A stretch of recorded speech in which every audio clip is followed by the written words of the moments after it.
اور اسی طرح ایک اور بات جو دیکھنے میں آئی وہ فتویٰ بازی. فتویٰ بہت بڑی ذمہ داری ہے, بہت بڑی ذمہ داری ہے. اتنی بڑی ذمہ داری ہے کہ امام مالک رحمۃ اللہ علیہ جو امام وقت ہیں, محدث فقیہ موطا امام مالک جنہوں نے مرتب کی ہے, اتنا بڑا درجہ اور مرتبہ ان کا ہے. کوئی عام مسجد کے مولوی اور ملا کی کوئی بات نہیں میں کر رہا ہوں. امام مالک رحمۃ اللہ علیہ کے سامنے آ کر دور دراز کا سفر کرتے ہوئے ایک شخص نے مختلف سوالات کیے, جس کو ہم کہتے ہیں نا کوشچن, مختلف کوشچنز کیے.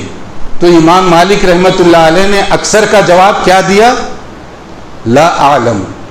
کیا مانے؟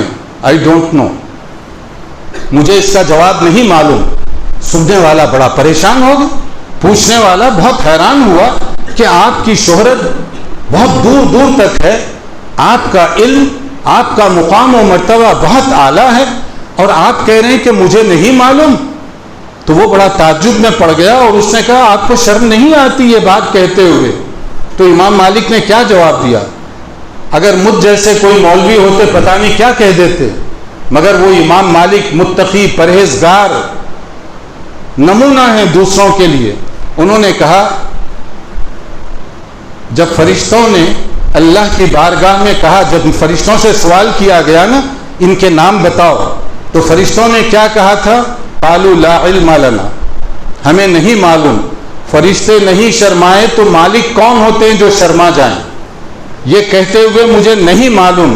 آج کتنے لوگ ہیں جو یہ ہمت کرتے ہیں کہ مجھے نہیں معلوم کہیں؟